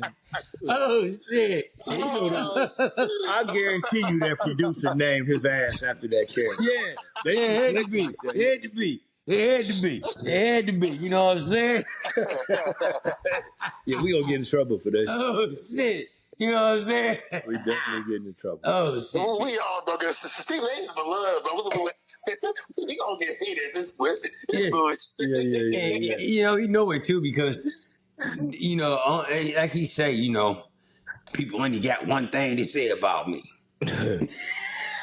I mean, when everybody starts saying it, there got to be some truth behind this. You know what I'm saying? He know he a coon, though. He enjoys it. Yeah, he do. He do, man. That nigga, man. Because you can't touch it. He'll lay on his back and just coon it out. You know what I'm saying? Tickle his stomach. He coon it out. What's the new Cottonfield comeback? The Cottonfield comeback is whenever you try to challenge one of these guys, the Cottonfield comeback is going to be, "Well, I got more money than you. Y'all just fucking with me because I got $100 million contract." No, nigga, we've been calling you a coon before you got the contract. Oh, shit. Oh, my God. Man. That is funny. They say, motherfucker, he call you a coon, nigga, when you hear $8 in your pocket. You know what you was. Yeah. You knew how to make money off of this. There's a couple guys coming up right behind them. It's okay not to, say, if we like LeBron, it's okay if you don't like LeBron. But when you just start coming up with just bullshit analytics to, dog him out, he ain't better than Jordan. I never like him. He'll never be better than Jordan. Yeah. You don't talk about a great superstar like that. Yeah. That's where you foul at. You don't talk about LeBron, even though he uses Jordan. Yeah. So he think he got the right to just diminish everything LeBron did. No, you don't got the right to diminish a superstar that's being compared to Michael Jordan. You don't got the right to tear his character down. Yeah. You don't got the right to say he choked in this game. He choked in that game. When your punk ass was in college and averaged 1 fucking point. Mm-hmm. You know what I mean? You don't get the right to say he choked. Mm-hmm. I'm about to try to ask him what happened. Mm-hmm. So when he brought that type of talk into the sports world. Now everybody can talk like that. Yeah, they can say LeBron's a bitch, LeBron's a hoe. When we were coming up, sport announcers didn't talk like that. No. They might have said, "Man, if you shot an air ball or something, you choked." They appreciated the talent. Oh, he 4 for 6 in finals. That's a losing record. You stupid fuck. 4 for 6 in the finals. You should never call that a losing record because you're in the finals. You're playing for a championship. This ain't no fucking regular season game. Yeah. This is high stakes in the playoff game. You 4 and 6 in the championship. You made it to the NBA finals 10 times. Yeah. You won 4 rings. You don't never teach a kid that's a losing record. Yeah. In the finals for playing for championship. Yeah. The fuck you get off telling his kids that's a losing record. Mm-hmm. Yeah, that type of talk. He introduced that type of talk to the sports world. And that's a crime. It should be a fucking crime. Yeah, he did some sloppy shit too. Last week, man, with the Caitlin Clark. You know what I'm saying? It's like I feel like he taking Caitlin out of her comfort zone.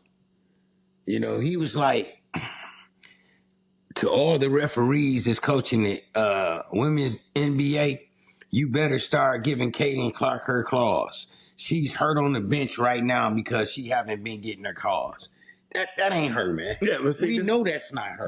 Caitlin is not like But still, this is the type of power that he cooned his way into. Yeah. To where he can say something like that, and then a certain part of the fans can catch on. Yeah. And they can start rallying behind him. Yeah. Stephen A's right. Caitlin Clark deserves those calls. We're not going to watch anymore until she gets those calls. Some shit he getting started. Yeah, yeah. This type of bullshit he be doing. You were just a sports announcer. Yeah. A sport commentator. Do your job and stop with all the shenanigans and all the bullshit. It'd have been different if he had touched the NBA. Yeah. Maybe he was won Sixth Man of the Year one time, or even came close to winning the Sixth Man of the Year one time. Yeah. Motherfucker, you average 1 point a game at some rinky-dink ass school. Yeah. Who the fuck you get off telling the referees they better call this? Yeah, LeBron James has a losing record. Yeah, yeah. Shay, he needs to stay in his place. He ain't gonna never stay in his place because that cooning shit get you paid. Yeah, no. Hey, Stephen A., send me the blueprint. No, we all love Caitlin. Look, send me the blueprint. We want to make some money too. We might start cooning. And referees have always called the game in the women's NBA like they always had it. This It's a game rough got to sport. end at this time. This is what time it's going to end. What's a rough sport? It ain't like It's the NBA. You know what I'm saying? Say that again. I said the WNBA, they games end at a certain time. They don't call them calls like that. It's not like the NBA. You know what I'm saying? Where you can blow past somebody, and if it looked like they got him, you say, going through the hole, they blowing the whistle. Okay, so the WNBA doesn't get the star call that the NBA gets. Yeah, they don't do it like that. They never done it like that. They don't get the Michael Jordan call. Yeah. Kobe Bryant call. They have never done it like that. I got you. And for him to bring that up and just say that, it gotta be making Caitlin feel like, don't do this to me. Well, and also to piggyback on what you're saying, that puts a bigger target on her back because you are disrespecting the other women. They watch Sports Center too. Yeah. And now you disrespecting But them. that's what he's trying to do. Yeah. He trying to divide it like that. So, I don't know, man. I didn't like it.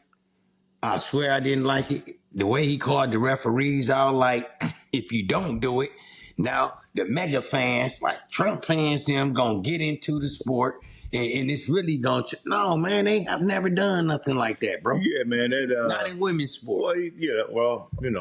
That's what happens when you give people a voice like that. And he think he's slick now too. So now he has his. I believe Sports Center is probably running his podcast page, maybe. But still, the fact that he has a podcast. So now he's getting, he started saying all type of loose shit, tough. Nah, I can do this. It's my show. I damn will see because he got a platform. So if y'all do fire me, I got another platform I can make money on, so. But he won't fuck his platform up. He know how he got it. He talk a little shit, get those college kids and those good black people that got good jobs that don't really like the like the Charleston White fans. Yeah.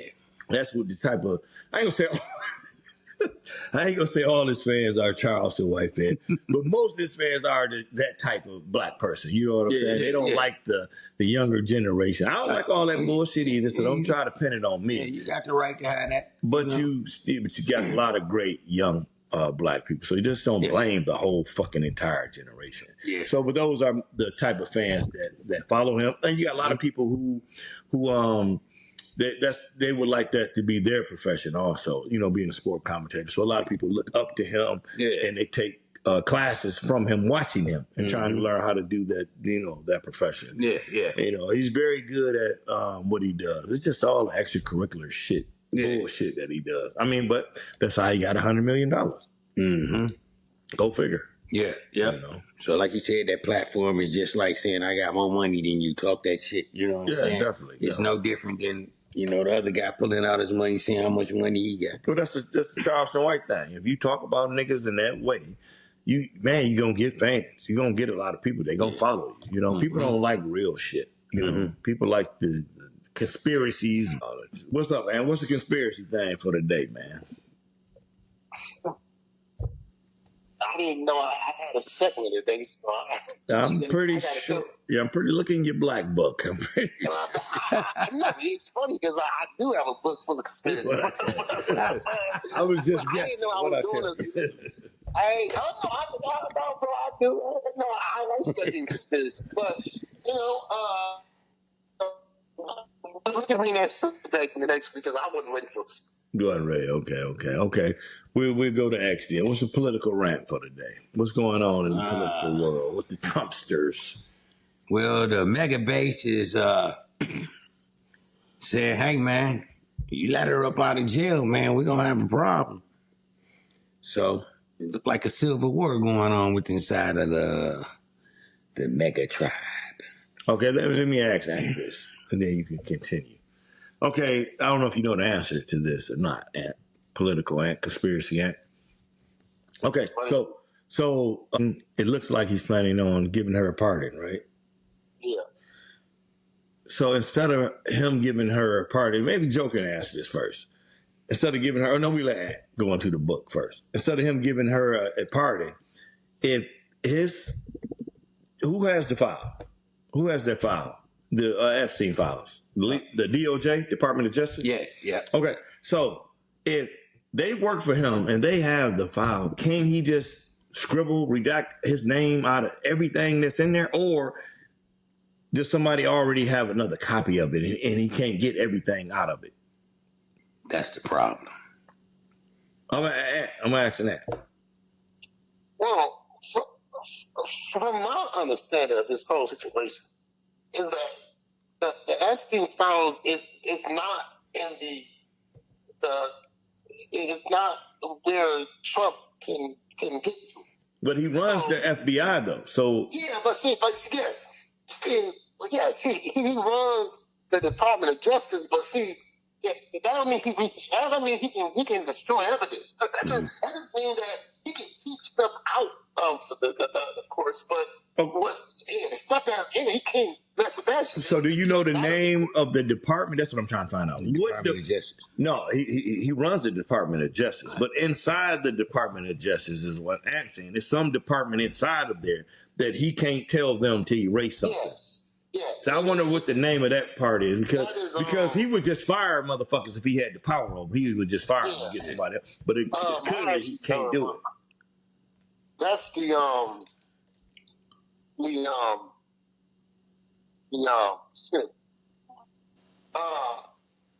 Because it's the department that keeps the record, the archive. The archive record. So he's not allowed to fire them or scribble shit out of some stuff he can get redacted. Yeah. But some stuff he can't. The best Trump can do as a president is keep it out the courts because he controls the Department of Justice. Yeah. But besides that other stuff, no, he won't be able to do nothing. No, let me clear this up. Because they got stuff on him. Yeah. So stuff on him. So I was asking because it would just seem like that would be easier just to erase my name off every motherfucking thing, and then I wouldn't have to give her a pardon. So it's clear that he cannot erase everything off of there, and that's why he's trying to give her a pardon so she can say something against that. Yeah. But that's dumb as hell. That's how dumb Trump is because you're gonna try to get her to testify against something that's already in the archive. Mm-hmm. He's fucking ignorant. And it's another copy of it.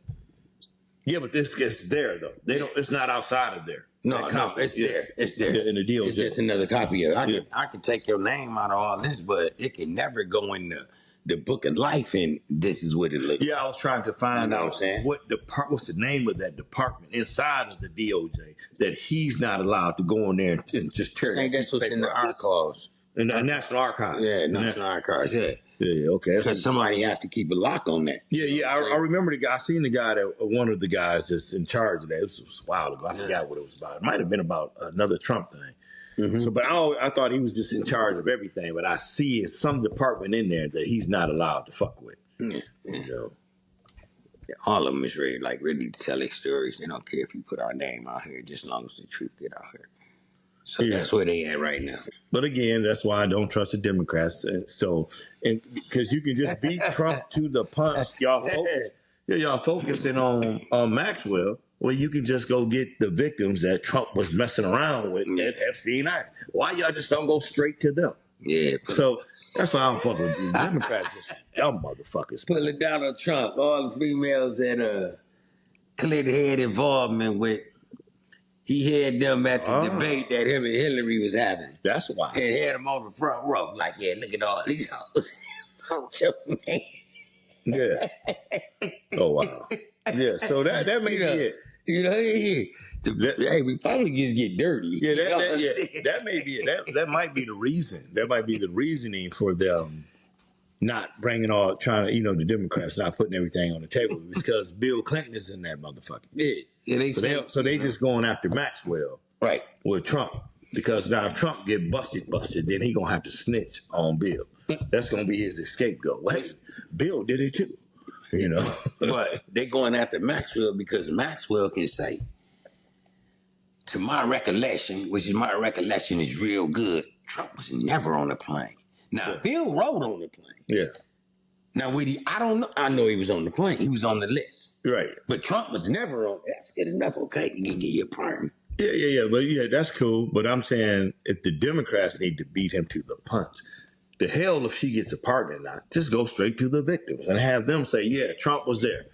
you got an eyewitness. You know what I'm saying? But why are they still messing with him and her? That's wild. If the Democrats touch any fucking thing, anything, the mega team gonna be back like, oh no, fuck it, we're gonna go about it another way. Yeah, that's true. You know, we're gonna go because you put your fucking hands on it.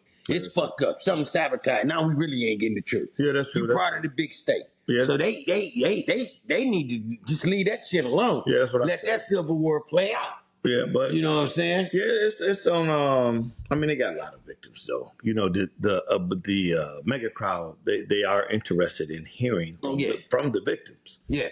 You know what I mean? Mm-hmm. The Democrats really ain't got to put too much of their hand in this. Hey, this is one of the victims. Y'all want to hear what she got to say? Fuck yeah, they want to hear. Yeah, because the pressure is on him. He promised them we wasn't gonna be hiding shit no more. It's the deep state hiding this and don't want you to know what's going on. So we're gonna make sure we get the Epstein files and we're gonna free it all up. They want that shit. Yeah, man. They want it. Yeah, man. Enough about the political rant. Yeah. I heard enough of Trump shit. But okay, so move on. They got Chris Brown. In the city in Detroit over the weekend. And man, when I tell you, man, every female in the fucking tri-state area in different states in downtown, man, they had a bunch of guys making posts on social media, and you know they want Chris Brown up out of here. Yeah, you know they said he messing up traffic.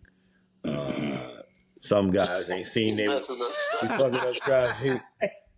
Bitches ain't coming home. Yeah, you know. Bitches ain't coming home. The kids hungry. They ain't seen their mama in 3 days. Yeah. You know. So Chris Brown, you fucking up Detroit, man. Can you please go home? Yeah. Man?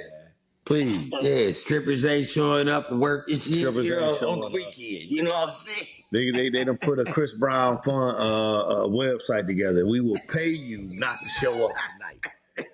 We're gonna pay you double. Just don't show up, man. It was wild, man. It's down in motherfucking half naked, on the cars twerking and shit. Kids on the sidewalk crying and shit. Yeah. Don't leave me the fuck alone. I got my shit going on. I like Chris Brown though. Chris Brown was a dude, but when I was a teenager, I used to sing and dance after him. So I grew up with Chris Brown. Yes. So I'm a Chris Brown fan myself. What's your favorite Chris Brown song? Yeah. Oh, bro, I like a lot of them. It's never a right time to say goodbye. It was a fucking joke, eh? You got one called Crawl, I like. Yeah. Nah, bro, I should kiss you. I mean, bro, it's a lot of them that I like. Chris Brown was like, yeah, see, y'all got me fucked. Chris Brown was the dude. Hey, that's funny, boy. Chris Brown was the dude. You know what? Hold on. So you was, so on a Friday, Saturday night before you hit the club, you got all dressed up, you turned Chris Brown on, and you got in the mirror. You started doing his moves and shit. I know. The gray hoodie. Oh, who you think started Chris Brown? People used to always wear black hoodies, and then he wore in his first ever video. He wore a gray hoodie. He was dancing. Everybody started wearing gray hoodies. I didn't realize how big he was until people start comparing him to Michael Jackson. I was like, now hold the fuck up. But then I started listening to him a couple songs and I watched his video. I was like, okay, this motherfucker can dance. You know what I'm saying? And he can sing. So I see why that generation would be comparing him to Michael Jackson. Because it's not, it's rare a person can sing and dance. Yeah. You know what I mean? Yeah. And he's smooth. I mean, Chris Breezy, we call him Chris Breezy because he's smooth. Chris Breezy. That's what they call it, yeah. The women had hats, Chris Breezy. They had hats on. They had the titties out. They had the shirts. Chris Breezy, when he would dance and sing, I see why they compare him to Michael Jackson because he was so smooth with the shit. Like, that's a smooth. I'm glad the signal going on your ass. Did he put the hat on like Mike? Yeah, he did. He did all that. He imitated Mike. He did a good job. Better than Urshan. I think, yeah, he did. Actually, he did. Chris Brown, a little bit more wiry. You know what I mean? Yeah. Nobody can imitate Mike, so just throw that shit in the trash. But Chris Brown is a great performer. Usher's a great performer. But, it's Mike. Come on, man. It's hard to imitate. But Chris Brown, he does a great job with his... I love what he does with his fan base. Mm-hmm. He unlike R. Kelly, pissy ass. Yeah. Chris Breezy, his fans, they just stay with him. They just rock with him. But he entertains them, though. Yeah. It's never no cheap shit. You know what I mean? So he's a hell of an entertainer. I can't tell you nothing for Chris Brown. So he ain't doing like R. Kelly wheezing young women out the damn stadium and, singing over here to her, pointing over here. They just jump bodyguards going to crowd and throwing the hoodie on them and blanket on them and rushing them out. You got a motherfucker. Bitch in the basement I can piss on with all this bitch in every room. Got a room painted all black. The one thing he did do is that hit the moon. Rihanna. But, that story... Hold on, you breaking up a little bit. Start over.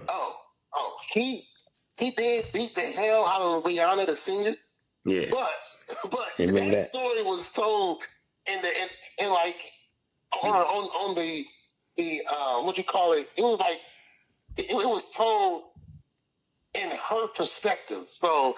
we didn't really get to see what really happened. Well, I don't recommend people beating up women, but he beat the hell out of Rihanna. Yeah, and then that is why people turned together for a little bit. And then the niggas stopped fucking with him then because he was called a woman beater. Yeah, the media stopped fucking with his fans. Stopped fucking with him. But it was a time where the guys said, "Well, you beating up women, that's not cool." But it's Chris Breezy, so he had with a son, and that man can sing. And you know what? I want to say one more thing about Chris Breezy. Damn. He is the last. Hold on, man. You glazing a little too glazing the shit out this nigga. But this is my dude growing up. He was the last R&B singer in my generation that actually know how to sing and did not need auto-tune. Hold on. Need auto-tune. No. I think autotune, like what T-Pain said, autotune is getting a bad rap. And Roger said that, Zach. You gotta, if you can't sing, it ain't gonna sound right. Now they did exploit. Chris Breezy didn't need it. Who? Chris Breezy did not need autotune, bro. Yeah. That's why he never used it, because he didn't need it. Well, I'm not gonna say he never needed it. It's just not his thing. Yeah. Just say it's not his thing. Yeah, he can scream loud. You know what I mean? Bro, Chris Breezy can sing his ass off. No, I ain't saying he can't sing. I'm just saying he He didn't. don't need no damn autotune. He can sing his ass. See, that's that. See, hold on, bro. Hold on. I ain't gonna let you get away with that. That's that groupie shit right there. Y'all gotta start attacking other people. That's what they do when you on LeBron. If I say LeBron is man, I think LeBron is the greatest. Yeah. Man, fuck LeBron. He ain't better than Jordan. You know. He's Jordan 6'6". Yeah. You know, we gotta compare him to somebody. Yeah. You know, in his lane, Chris Brown is, you know, in that generation, he's the greatest. Yeah. That don't mean we got shit on T-Pain. No. Because he used autotune. But now some of those lower level people that made, you know, one hit wonders, you can go in on them. But when you hear shit like that, a one hit wonder from autotune, something like that, Yeah. that's type of stuff that comes from a record company. Mm-hmm. You know, they got a lot of producers that work for them, a lot of songwriters, so they get a good song, and they go find some good-looking little young girl or something, come in here and sing this song, put her on autotune. And so they probably making 95% of the money off of that song anyway. Yeah. So now, you know, so autotune kind of gets a bad rap. I was just like you, I was saying the same thing until I heard, you can look it up on YouTube. You got Roger Zapp, you know, from Computer Love. He's explaining the autotune thing and how you got to be able to sing to do it. So those people who actually have talent, you know, T-Pain, Zapp, you know, shout out to them. So, brother, I love T-Pain, my brother. I don't know why you think I was. Yeah, I know what you're talking about. You're talking about the lower level people that was using that auto-tune to get paid. Yeah, I'm talking about them though. Yeah, so I'm with you. What I was saying is Chris Breezy was the last natural singer. If you call that motherfucker Chris Breezy one more time, I'm gonna hang this motherfucking phone up. Chris Breezy. You know what I'm saying? You can say Breezy or Chris Brown. You not gonna say the whole name. No, we ain't doing that. You take that platform, man. Yeah, you glazed it too tough. All I'm saying you ain't finna do that. All I'm saying is this. You ain't getting no free tickets. Go ahead. Before him, you had your R. Kelly and Usher. Okay, who's better, R. Kelly or Chris Brown?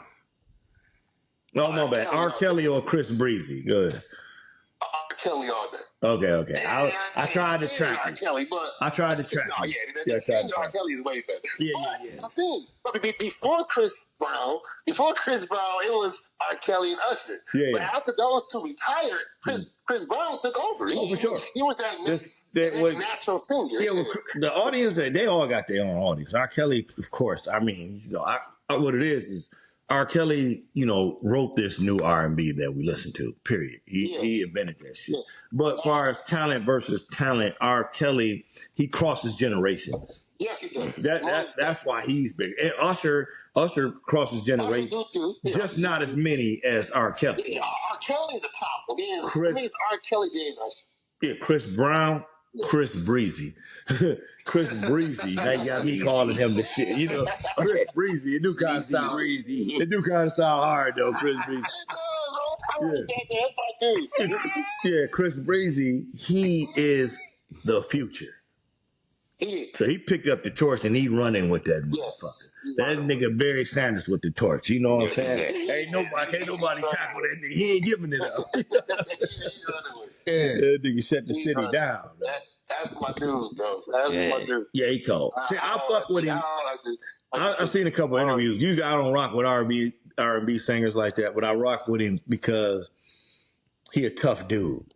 Yeah. He ain't no soft guy. Yeah. Oh no. He ain't soft to the ladies. He ain't no soft. I respect that. You know what I mean? Nelly. I respect him because he real. Yeah. You know what I mean? He can keep it real. He don't got to act like, you know, he's super feminine to get the ladies in the make. Nah, man. I make songs for the women. I love the ladies. They love me. You know what I mean? You can play my music and your lady gonna love it and she gonna be in the mood for you. You know, he makes that type of music. And he's still tough. Yeah, I can rock with that. Yeah. So that's why I respect you, though. That's my dude right there, brother. I grew up idolizing that motherfucker. Boy, you blazing. Boy. Wearing that gray hoodie, Did you dye your hair? Just being honest. No. If you dyed your hair, we ain't cool no more. Yeah, had blonde hair. Because people already said I looked like Chris Brown. When I Oh was my goddamn! You ugly man. So I used to wear the gray hoodie. See, Chris Breezy, he had Who told you that? The lunch lady? Oh my God! Somebody close here to tell you He that. was working at that one church down there with all them. Yeah, he was working around all them desperate housewives. Oh, it's the white people. That's what. All the niggas looking like all the niggas Chris looking. Brown. You look like Chris Breezy. I didn't see. For real? I saw the first white person that was my age when I was 19. I grew up in races. I never You saw was in white Detroit. people in Detroit. I know. I know when I lived in never saw Detroit. white people. I'm from Pontiac, but we moved to Detroit for like shit. fucking 4 or 6 years. I never saw seen another white person until we moved back to Pontiac. I swear to God. Yeah, back in the early 90s, something like that. Yeah, it wasn't. You didn't see a lot of white people in No, you in did the not. hood No, areas no. of Detroit. I didn't see The only not white one. folks. I didn't even the go only into white school, none of folks- that. No school, teachers, police officers. Oh, well, no. See, in my generation, all the teachers was white and the cops was Nah, white. not where I was. Everybody else was black, though. The cops was white. Now, and the hold teachers on. was white. I had one gym teacher. I think that was Mr. Fox at the Mac, Yeah, McKenzie. Cody, McKenzie. Yeah. I went to Redmond, Sherrill Elementary, a death trap. All he did was so dope. Those schools are deaf. You couldn't go to school, couldn't go to class. Niggas pulling you out the class. Come on out here and sell these dope needles, this heroin, this pack. I'm not bullshit. That shit was like that shit was like Lean on Me, that movie. I love that movie. Man, that's how Sherrill Elementary was. You ain't lying, man. The drug dealers ran the whole motherfucking school, man. The teachers were scared to say any fucking thing, man. Yeah. That shit was wild, man. But back to you imitating Chris Breezy. You got his jogging suit on. You got all his moves down pat. You talk like him. You walk like him. You smell like him. So why didn't you dye your hair? That's all I want to know. You should have just completed the deal. Because I didn't have to. So you had all the bitches, so you ain't have to dye your hair. Yes, all the bitches like, oh, we like this, bro. So I didn't have to. But when the girls say you feel good about yourself, Chris Breezy was a nigga. I stay with shit. What up? Shit, I thought I was the man. So you got a lot of pussy in the name of Chris Breezy. Yes. But I'm telling you, bro, Chris Brown, girls just say his name to get wet. Hold on. So, He was the R. Kelly Usher of that time. He was. Yeah, He so- took that moniker. yes, start off. You can say anything to Chris Breezy right now. What would you tell him? I would say, bro, I grew up listening to your music, imitating you. I got a lot of girls because of you, but I just hope you don't be women. But I fuck with you, my dude. That's dope, man. That's a big shout out to your generation, man. That's dope to say, man. Boy, you know I'm gonna blaze you when I see you. I know. You know what? I shouldn't even say this shit. As soon as I pick you up, I'm putting Chris Brown on you. I'm pulling in your driveway with this shit on. No, man, that's what's up, man. Yeah, so me and X went downtown today. We was on the riverfront. We was on Belle Isle. It was pumped for a Sunday. I was telling him it wasn't going to be that many people down there because it was Sunday. So when we got down there, it wasn't that many people down there. And then, I don't know, 45 minutes later, it just exploded with Negroes everywhere. Yeah, it exploded. It was beautiful, though. We had a great time. Really How nice. did you like it, dude, man? I loved it, man. You know what I'm saying? Sure. The view was nice, you know what I'm saying? The setting was nice, you know. The camaraderie was nice, you know. The atmosphere was nice. The people was really nice. Like you said, they spend more time talking shit about bad black people and missing and overlooking the good black people. It was beautiful, man, you know. Just walking down there, everybody smiling, saying hi to you, you know, you saying hi to them, you know, it You know, you just. So with the Detroit women so beautiful. Go ahead, finish. No, that's it. I mean, it was beautiful. I had a good time, man. You know what I'm saying? You know, got to take some real close up pictures. Yeah, yeah, man. It was nice. Yeah, you should have been there, man. I didn't know we was going down. I would have danced. I was so with the women. If y'all really want to go, we got to get up early Sunday. Early. I can't. We be getting there too damn late. You know, every time to go. But it was rocking though. But yeah, man. Detroit got pretty women, bro. I mean, it's wild. What I love about the Detroit women, when you speak, they speak back. Even if they don't want to holler at you, they still speak back. That's some shit I ain't used to. You know, everywhere you go, women don't speak back. You know. But yeah, it was nice. Oh, we went to Belle Isle. I took him around to the beach area. He almost jumped out the car, you know. So what the fuck, bro? You did all this? He almost jumped out the window. Oh my goodness, man. Oh my goodness, He was man. going crazy, man. See, he ain't been down there in a long time. I keep telling you guys on every show, all the time. Brought to go down here. I work down here. The people so nice. You know, we from Pontiac, so I ain't used to people being that nice. I'm just gonna keep it real. You know what I mean? There's some nice people in Pontiac, but this overall, it's not. You know, it's some mean ass people. You know, it's because everybody knows one another. You know, and I was a badass kid, so they remember me when I was a kid. Yeah, what's up? How y'all doing? yeah, fuck you, man. we know what you do. We know what you do. Get out of here. You know, so. So they some mean ass people. Oh shit! My Detroit family loves me. Yeah. Shout out to D-Town. Shout out to the Yak Town. Shout out to Flint Town. But yeah. So it was a beautiful day down there, man. But yeah. That's what's up. Yeah. So we down there one of these weekends following up. But right now, I have to get busy, man. We get time to disappear. Yeah. Dark Matter Podcast. We out. Yeah.